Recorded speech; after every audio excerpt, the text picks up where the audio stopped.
Zion AG Church presents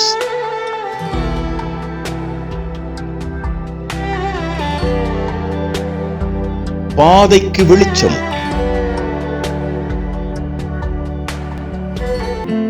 வெட்கப்படவில்லையே, நான் வெட்கப்படவில்லையே, நீங்க கூட இருந்ததால நான் வெட்கப்படவில்லையே. வெட்கப்படவில்லையே, நான் வெட்கப்படவில்லையே, நீங்க கூட இருந்ததால நான் வெட்கப்படவில்லையே. சத்துருக்கு முன்பாக எனக்கு ஒரு பந்தியை ஆயத்தப்படுத்துகின்றீ. என் தலையை என்னை நான் அபிஷேகம் செய்கின்றீ. சத்துருக்கு முன்பாக எனக்கு ஒரு பந்தியை ஆயத்தப்படுத்துகின்றீ. என் தலையை என்னை நான் அபிஷேகம் செய்கின்றீ.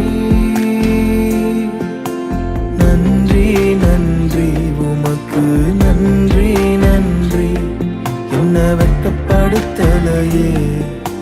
நன்றி நன்றி நன்றி நன்றி நன்றி நன்றி, என்ன விட்டு கொடுக்கலையே.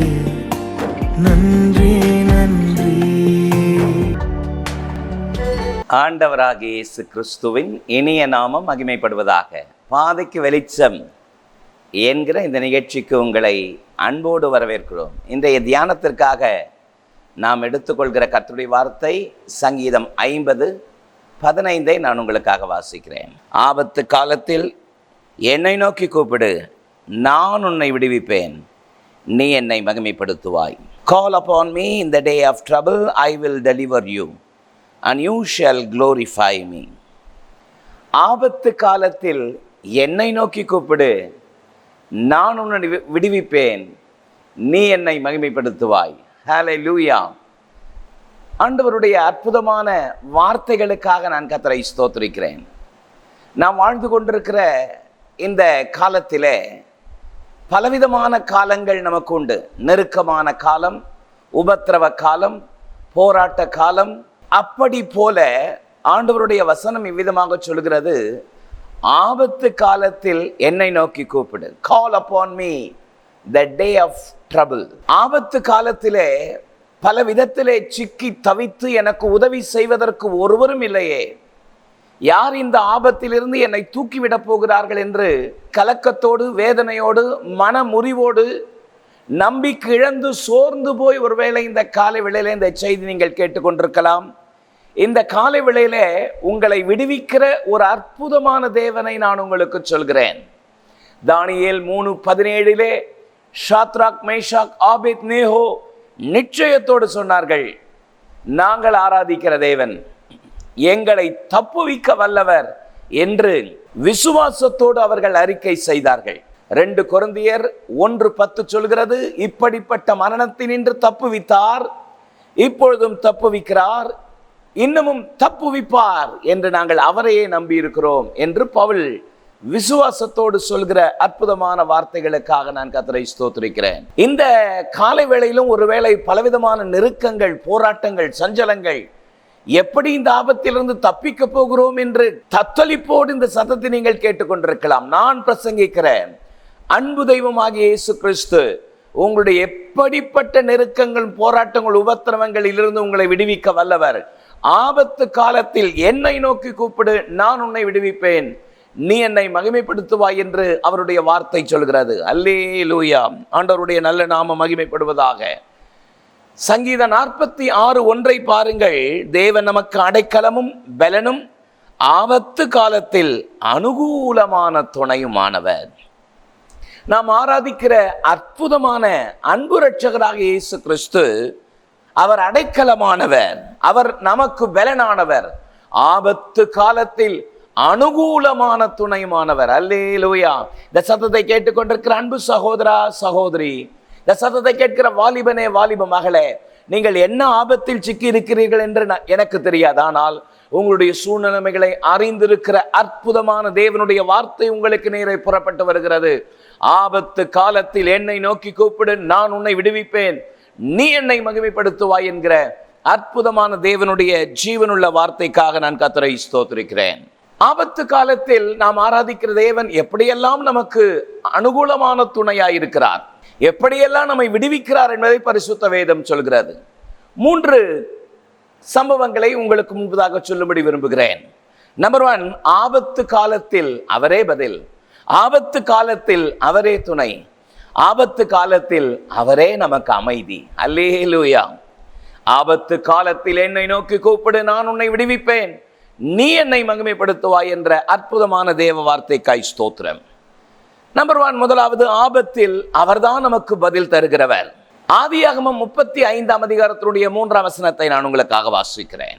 நாம் எழுந்து பெத்தேலுக்கு போவோம் வாருங்கள், எனக்கு ஆபத்து நேரிட்ட நாளில் என் விண்ணப்பத்திற்கு உத்தரவருளை செய்து நான் நடந்த வழியில் என்னோடு கூட இருந்து தேவனுக்கு அங்கே ஒரு பலிபீடத்தை உண்டாக்குவேன் என்றான். பாருங்கள், யாக்கோபு ஒரு காலகட்டத்திலே தேவனுடைய சமூகத்திலே தன்னுடைய குடும்பத்தார் எல்லாரையும் வரவழைத்து ஒரு வார்த்தை, அற்புதமான வார்த்தை சொல்கிறான். நாம் எழுந்து பெத்தேலுக்கு போவோம், எனக்கு ஆபத்து நேரிட்ட நாளில் எனக்கு அனுகூலமான அற்புதமான பதிலை அவர் தந்தார், அவர் வார்த்தையினாலே என்னை திடப்படுத்தினார் என்று பல வருடங்களுக்கு முன்பதாக நடந்த சூழ்நிலைமைகளை நினைத்து பார்க்கிறான். பாருங்கள், ஆதியாகமம் 28:11 வாசித்து பார்க்கும் பொழுது, ஒரு இடத்திலே வந்து சூரியன் அஸ்தமித்தபடியினால் அங்கே ராத் தங்கி அவ்விடத்தின் கற்களை ஒன்றை எடுத்து தன் தலையின் கீழ் வைத்து அங்கே நித்திரை செய்யும்படி படுத்து கொண்டான். பாருங்கள், தன்னுடைய சகோதரன் ஏசா தன்னை கொலை செய்ய தேடுகிறான் என்கிற செய்தி வந்த பொழுது வேகமாய் ஓடுகிறான். அவன் ஓடுன பொழுது அவனுக்கு இடைப்பட்ட இடம் பெயர்சபா வனாந்தரம். சூரியன் அஸ்தமித்தது என்று வேதம் சொல்லுகிறது. சூரியன் அஸ்தமித்தபடியால் அங்கு ராத்தங்கினான். பாருங்கள், வேதனை, தத்தளிப்பு, பயம். ஐயோ, இந்த ஆபத்து நேரத்தில் எனக்கு யார் பதில் சொல்வார்கள் என்று சொல்லி கலங்கி கொண்டிருந்த நேரம். இந்த சத்தத்தை கேட்டுக்கொண்டிருக்கிற அன்பு சகோதரா, நீங்களும் ஒரு பதிலுக்காக காத்து கொண்டிருக்கிறீர்கள். இந்த சத்தத்தை கேட்டுக்கொண்டிருக்கிற ஊழியக்காரரே, ஊழியக்காரியே, கர்த்தர் எனக்கு பதில் செய்வார் என்று ஆவலாய் காத்து கொண்டிருக்கிறீர்கள். பாருங்கள், சோர்ந்து போய் நடுங்கு போய் அந்த வனாந்திரத்திலே ஒரு கல்லை எடுத்து படுத்து கொண்டிருந்தவன், அவனுக்கு சொப்பனத்திலே தேவன் வெளிப்பட்டார். பாருங்கள், ஆதியாகமம் 28:15 நான் உன்னோடு கூட இருந்து நீ போகிற இடமெல்லாம் உன்னை காத்து இந்த தேசத்துக்கு உன்னை திரும்பி வர பண்ணுவேன், நான் உனக்கு சொன்னதை செய்யும் அளவும் உன்னை கைவிடுவதில்லை என்று ஆண்டவர் அற்புதமாய் யாக்கோபோடு பேசினார். அவன் எழுந்து உற்சாகமடைந்து, இந்த ஸ்தலம் எவ்வளவு பயங்கரமானது, இதை நான் அறியாதிருந்தேனே, இது தேவனுடைய வீடை அல்லாமல் வேறு இல்லை என்று ஒரு புதிய தெம்போடு புது உற்சாகத்தோடு பயம் நீங்கினவனாக புறப்பட்டு போனான். அந்த சத்தத்தை கேட்கிற உங்களுடைய வாழ்க்கையிலும் கூட கர்த்தர் உங்களுக்கு ஆபத்து இக்கட்டான நேரத்திலே அவரே உங்களுக்கு பதில் செய்கிறவராயிருக்கிறார். அவர் நிச்சயம் உங்களுக்கு பதில் செய்வார். அவருடைய பதில் உங்களுக்கு நேரே புறப்பட்டு வருகிறது. கர்த்தர் யாக்கோபுக்கு உதவி செய்தவர் உங்களை காத்து நடத்த வழி நடத்த இன்றைக்கும் வல்லவராயிருக்கிறார். ஆபத்தில் அவரே பதில். நம்பர் 2, ஆபத்தில் அவரே துணை. 91ஆம் சங்கீதத்தினுடைய 15ஆம் வசனத்தை நான் வாசிக்கிறேன். அவன் என்னை நோக்கி கூப்பிடுவான், நான் அவனுக்கு மறு உத்தரவு அருளை செய்வேன், ஆபத்தில் நானே அவனோடு இருந்து அவனை தப்புவித்து அவனை கனப்படுத்துவேன். பாருங்கள், ஆபத்திலே நானே அவனோடு கூட இருந்து அவன் என்னை நோக்கி கூப்பிடுவான், நான் அவனுக்கு மறு உத்தரவு அருளை செய்து ஆபத்தில் நானே அவனோடு கூட இருந்து அவனை தப்புவித்து அவனை கனப்படுத்துவேன். அல்லேலூயா. ஆபத்தில் துணை, அவரை போல ஆபத்தில் துணை வேறு யாருமே இல்லை. இந்த ஆபத்தான நேரத்திலே எனக்கு துணையாய் இருப்பேன் சொன்னவர்கள் எல்லாரும் என்னை விட்டு விட்டார்களே, நான் என்ன செய்வேன் என்று தத்தளித்துக் கொண்டிருக்கிறீர்களோ, கர்த்தர் உங்களுக்கு துணையாயிருக்கிறார்.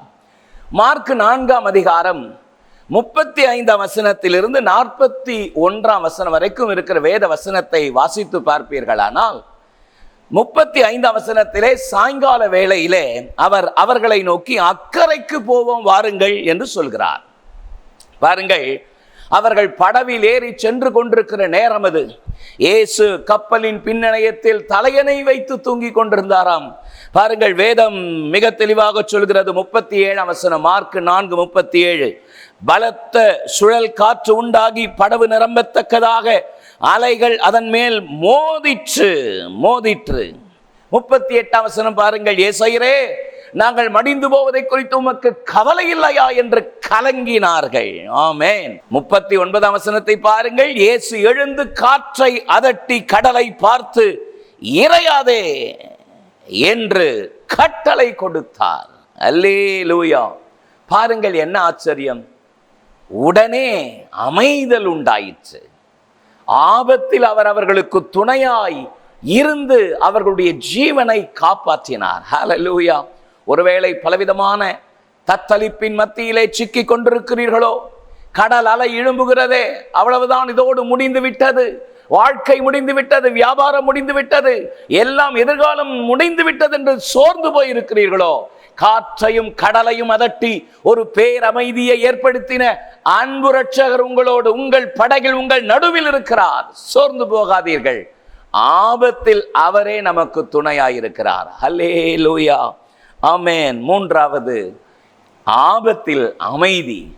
நீதிமொழிகள் 1ஆம் அதிகாரம் 33ஆம் வசனத்தை உங்களுக்காக வாசிக்கிறேன். பாருங்கள், எனக்கு செவி கொடுக்கிறவன் எவனோ அவன் விக்கினமின்றி வாசம் பண்ணி ஆபத்திற்கு பயப்படாமல் அமைதியாயிருப்பான்.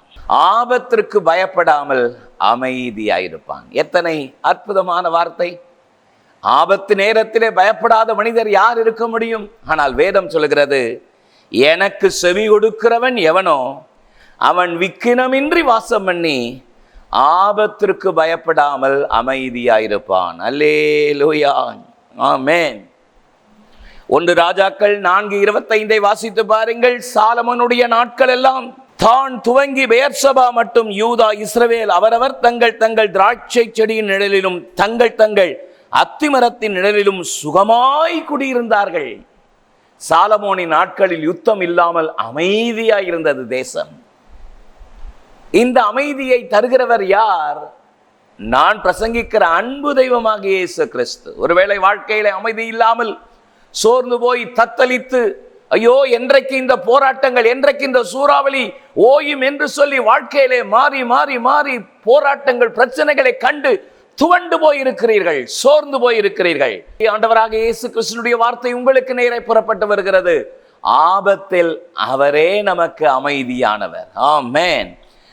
ஏசாயா 32:18 பாருங்கள், என் ஜனம் சமாதான தாவரங்களிலும் நிலையான வாசஸ்தலங்களிலும் அமைதியாய் தங்கும் இடங்களிலும் குடியிருக்கும். எத்தனை அற்புதம், எத்தனை அற்புதம்! வாழ்க்கையில பலவிதமான பிரச்சனைகளை, போராட்டங்களை கண்டு சோர்ந்து போய் துவண்டு போய் இனி வாழ்க்கை எனக்கு எதற்கு என்று மனம் நொந்து போயிருக்கிற உங்களுக்கு நேரே புறப்பட்டு வருகிற கர்த்தருடைய வார்த்தை, என் ஜனங்கள் சமாதான தாவரங்களிலும் நிலையான வாசஸ்தலங்களிலும் அமைதியாய் தங்கும் இடங்களில் குடியிருக்கும் என்ற வார்த்தையின்படி கர்த்தருடைய அற்புதமான கிருபை உங்களை காத்து வழிநடத்துவதாக.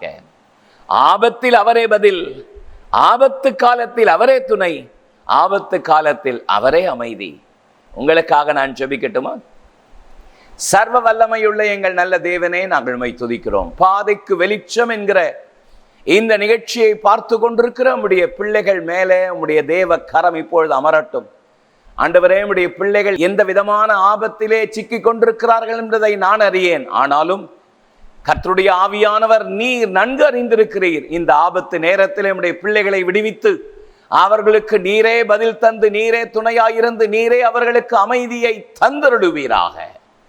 உமது நாமத்தினாலே உமது அடியானுடைய பிள்ளைகளை ஆசீர்வதிக்கிறேன். இயேசுவின் மூலம் ஜெபம் கேளும் எங்கள் ஜீவனுள்ள நல்ல பிதாவே, ஆமென். இந்த நிகழ்ச்சி உங்களுக்கு ஆசீர்வாதமாக இருந்திருக்கும் என்பதில் எந்த சந்தேகமில்லை. கர்த்தர் உங்களை ஆசீர்வதிப்பாராக.